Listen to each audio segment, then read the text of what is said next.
Friends, welcome to this channel. Hope कि आप लोग सभी लोग सेफ होंगे। ठीक है, तो जैसे कि हमारा जो सेशन था उसमें बैलेंस ऑफ पेमेंट पढ़ रहे थे हम चैप्टर। तो बैलेंस ऑफ पेमेंट का बस लास्ट टॉपिक बच गया है कि ऑटोनोमस और एकोमोडेटिंग आइटम्स क्या होते हैं और क्यों हमें बैलेंस ऑफ पेमेंट पढ़ने की जरूरत पड़ता है। ठीक है, तो इसके बारे में बस समझना है। इसके बाद ये चैप्टर खत्म हो जाएगा। इस चैप्टर के खत्म होते ही हमारा जो माइक्रो इकोनॉमिक्स है 12th का वो कंप्लीट हो जाएगा। तो इसके बाद हम क्या करने वाले हैं कि हर चैप्टर वाइज मैं क्वेश्चन अपलोड करूंगा। सबसे पहले हमने एमसीक्यू क्वेश्चन से चालू करेंगे और आप जो भी वीडियो देख रहे हैं आप एक जैसे कि पहला जो मैं पीछे से चालू करूंगा, जैसे बैलेंस ऑफ पेमेंट में खत्म किया तो सबसे पहला जो क्वेश्चन जो होगा एमसीक्यू टाइप क्वेश्चन होंगे वो बैलेंस ऑफ पेमेंट से ही होंगे।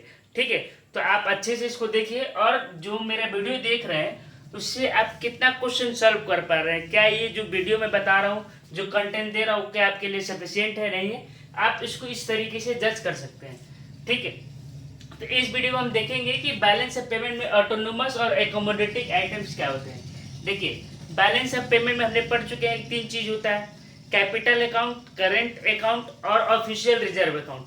तो ऑफिशियल रिजर्व कोई सेपरेट अकाउंट नहीं होता है, इसके बारे में मैंने बता चुका।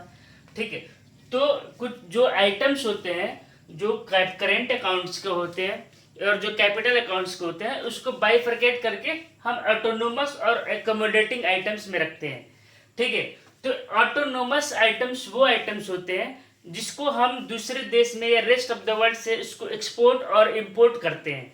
ठीक है, मतलब जो भी हम गुड्स एंड सर्विसेज का एक्सपोर्ट और इंपोर्ट कर रहे हैं वो हमारा ऑटोनोमस आइटम्स होते हैं।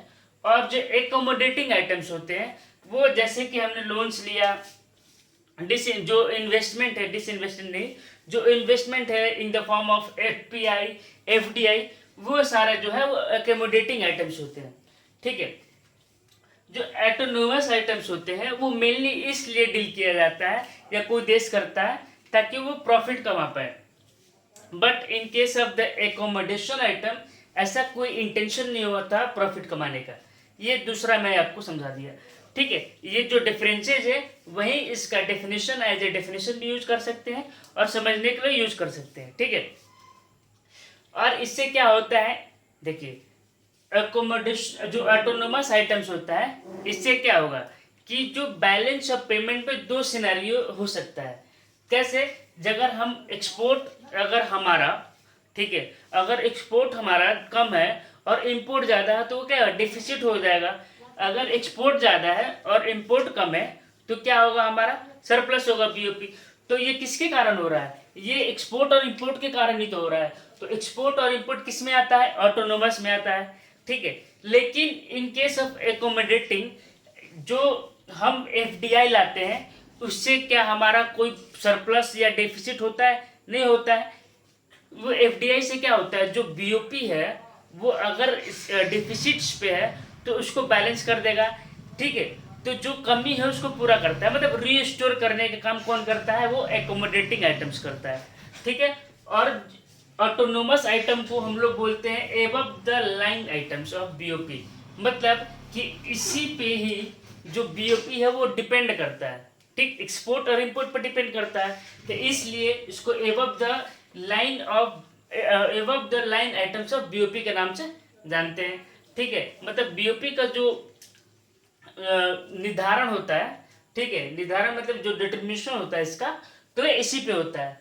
और ये क्या होता है, ये बैकेट की तरह काम करता है, पीछे से बैकबोन की तरह काम करता है एकोमोडेटिंग आइटम, मतलब जो जिस पीछे है उसको ऊपर लेके आ जाएगा। तो इसलिए इसको बोलते हैं below the line of items of BOP. अब हम आपको समझा दिए, अब एक बार देख लेते हैं। देखिए, ऑटोनोमस आइटम क्या है, it involve the movement of the goods across the border. जैसे कि कैपिटल गुड्स, कंज्यूमर गुड्स, ये मैंने ऑलरेडी पढ़ चुके हैं टाइप्स ऑफ गुड्स में। अगर आपने नहीं देखा है तो प्लेलिस्ट में जाकर देख सकते हैं कि कंज्यूमर्स गुड्स कितने टाइप्स के होते हैं, कैपिटल गुड्स में क्या क्या होता है। तो एक मूवमेंट ऑफ गुड्स मतलब क्या होगा, एक्सपोर्ट और इंपोर्ट जो भी गुड्स का एक देश से दूसरे देश के साथ होता है वो ऑटोनोमस आइटम्स में होता है। और इसमें किसी भी तरीके का movement of goods and services का नहीं होता है, वो एकोमोडेटिंग होता है। It refers to those BOP transaction which undertaken for the consideration of profit, मतलब ये प्रॉफिट के लिए ही किया जाता है। और इसमें जो होता है एकोमोडेटिंग आइटम्स में ये प्रॉफिट फ्री होता है, मतलब कोई भी कंसिडरेशन नहीं होता प्रॉफिट का, ठीक है। Autonomous item are causes of BOP imbalance, इसके कारण बीओपी इम्बैलेंस होता है, इक्विलिब्रियम पे नहीं रहता है। मैंने जैसे आपको बताया, कभी बीओपी सरप्लस होगा, कभी डिफिसिट होगा। और एकोमोडेटिंग आइटम्स का क्या है कि accommodating item means to restore the BOP balance, मतलब बीओपी का जो बैलेंस है उसको वो रीस्टोर करता है। और चौथा जो पॉइंट है, above the line items of BOP, और इसको बोलते हैं below the line items of BOP. ये आपको एज ए 3 नंबर क्वेश्चन में भी आ सकता है, या आपको एमसीक्यू में पूछ देगा कि above the line items of BOP किसको बोलते हैं, या below the line items of BOP किसको बोलते हैं, इसके बारे में भी सीबीएसई पूछ सकता है, ठीक है। तो अब जो हमारा जो नेक्स्ट जो टॉपिक है, ये लास्ट टॉपिक है, जो वो है सिग्निफिकेंस ऑफ बीओपी अकाउंट। हमें बीओपी पढ़ना ही क्यों पड़ता है, या फिर बीओपी अकाउंट को हम लोग क्यों पढ़ते हैं। तो देखिए, जैसे कि मैंने आपको जब शुरू ये चैप्टर स्टार्ट किया था, तो इसमें बोला था कि फॉरेक्स जो होता है वो मेन पार्ट होता है बीओपी का, ठीक है। अगर हमारा जो है सरप्लस है, बीओपी सरप्लस है, इसका मतलब कि कोई भी, मतलब जो इकोनॉमी है देश का वो अच्छी तरीके से चल रहा है, मतलब इसको जो प्रोडक्शन है वो भी ज़्यादा हो रहे हैं। सरप्लस तब होता है जब हमारा एक्सपोर्ट ज़्यादा होता है। इसका मतलब क्या है कि जो मार्केट है, जिस देश में मतलब प्रॉफिट जो सरप्लस होगा बीओपी, तो वो मतलब क्या समझा रहा है कि वहाँ का जो मार्केट है वो पोटेंशियल है, मतलब वो बढ़ सकता है, आगे ग्रो कर सकता है, इसके बारे में बताता है। ज़्यादा अच्छा होगा तो वहाँ पे एफडीआई, बहुत सारे जो कंपनीज होते हैं, बहुत सारे देश जो है वो एफडीआई करेगा, एफपीआई भी बहुत सारे इन्वेस्टर्स करेंगे, ठीक है। तो यहाँ पे ग्रोथ जो है वो जल्दी जल्दी होना शुरू हो जाएगा। फिर क्या दिखाता है कि फाइनेंशियल स्टेबिलिटी कितना है, या फाइनेंशियल स्ट्रेंथ कितना है किसी भी इकोनॉमी का।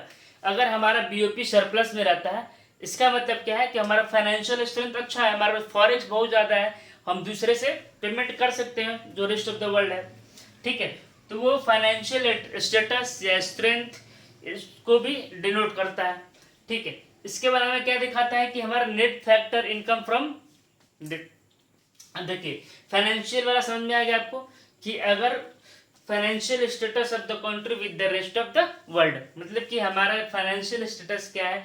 अगर बीओपी सरप्लस होगा तो मतलब कि हम एक्सपोर्ट ज़्यादा कर रहे हैं और पैसा बहुत आ रहा है, तो हमारे पास फॉरेक्स बहुत ज़्यादा है, ठीक है, तो वो फाइनेंशियली स्ट्रॉन्ग है, ये शो करता है बीओपी। दूसरा net factor income from abroad, ये net factor income from abroad किसका है, करंट अकाउंट का आइटम्स है। तो ये दिखाता है कि कितना जो है वो फैक्टर इनकम आया है बाहर से, और हम कितना पे कर रहे हैं, ठीक है। तो अगर बाहर से ज़्यादा आया रहेगा तो क्या है, हमारे देश के लिए बेनिफिशियल है, तो ये बीएपी के थ्रू ही तो पता चल पाता है। और यही जो है net factor income from abroad NFIA, आप याद रखिए कि हमने याद करिए कि हमने नेशनल इनकम में भी पढ़ा था, ठीक है। तो ये कहाँ से आता है, वो बीओपी से ही निकलता है, तो इसलिए बीओपी को हम लोग जानना जरूरी होता है। नेट एक्सपोर्ट, देखिए नेट एक्सपोर्ट क्या होता है, एक्सपोर्ट माइनस इंपोर्ट, मतलब हम जो दूसरे देश से ज़्यादा बेच रहे हैं और दूसरे देश से कम ले रहे हैं, तो क्या है हमारा एक्सपोर्ट है। और ये क्यों जानना जरूरी है, क्योंकि हमने जब एग्रीगेट डिमांड पढ़ा था तो हमने उस टाइम पे पढ़ा था कि एग्रीगेट डिमांड का फॉर्मूला क्या होता है, C+I+G और X - M, ठीक है। तो हमने एग्रीगेट डिमांड में भी कैलकुलेट करने में इसका जो नेट एक्सपोर्ट है वो हेल्प करता है, तो इसलिए बीओपी को पढ़ना ज़्यादा जरूरी है। और चौथा, जो मार्केट का जो पोटेंशियल है, अगर अच्छा होगा, सरप्लस होगा, तो मतलब पोटेंशियल ज़्यादा है, जैसे कि मैंने आपको ऑलरेडी बता चुके हैं, ठीक है। तो इस तरीके से जो है हमारा बैलेंस ऑफ पेमेंट का जो चैप्टर है वो ओवर होता है। देखिए इसमें से कुछ क्वेश्चंस आप इसको पूछ भी सकते हैं कि बैलेंस ऑफ ट्रेड और बैलेंस ऑफ पेमेंट में क्या अंतर है, ठीक है। तो देखिए बैलेंस ऑफ ट्रेड का मतलब हुआ कि कोई भी ट्रेड होगा वो विजिबल गुड्स का होगा, ठीक है, इसमें सर्विसेज इंक्लूड नहीं होगा बैलेंस ऑफ ट्रेड में, तो विजिबल गुड्स का होगा। और बैलेंस ऑफ पेमेंट में आपको पता ही है, गुड्स का, सर्विसेज का सारा चीज़ जो है उसका होता है।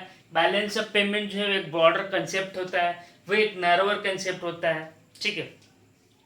तो इस तरीके से आप डिफरेंसेस जो है वो खुद क्रिएट कर सकते हैं। जो जो चीज़ बताया है उससे आप लोग रेफरेंस लेके उसको पढ़ के आप डिफरेंसेस को अच्छे तरीके से कंप्लीट कर सकते हैं। मे बी इससे भी क्वेश्चन आ सकता है सीबीएसई में, ठीक है। अगर आपके इसको अलावा कोई भी अगर टॉपिक में या कहीं भी अगर डाउट होगा तो आप कमेंट करके मुझे ज़रूर बताइएगा, मैं इस पर सेपरेट एक वीडियो बनाएंगे। अब नेक्स्ट सेशन से मैं चालू करूँगा इंडियन इकोनॉमी, कि इंडियन इकोनॉमी जो पढ़ना है, ठीक है, उसको मैं नेक्स्ट सेशन से चालू करने वाला हूँ। उसके बाद अल्टरनेटिव मैं सोच रहा हूँ बिजनेस स्टडीज भी स्टार्ट कर दूँ, ठीक है। तो आप कमेंट करके मुझे ज़रूर बताइएगा कि जो मैं बिजनेस आप लोगों को पढ़ना है या कुछ और टॉपिक या अकाउंटेंसी पढ़ना है, उसके बारे में बताइएगा। तो इस वीडियो में बस इतना ही। Thank you so much.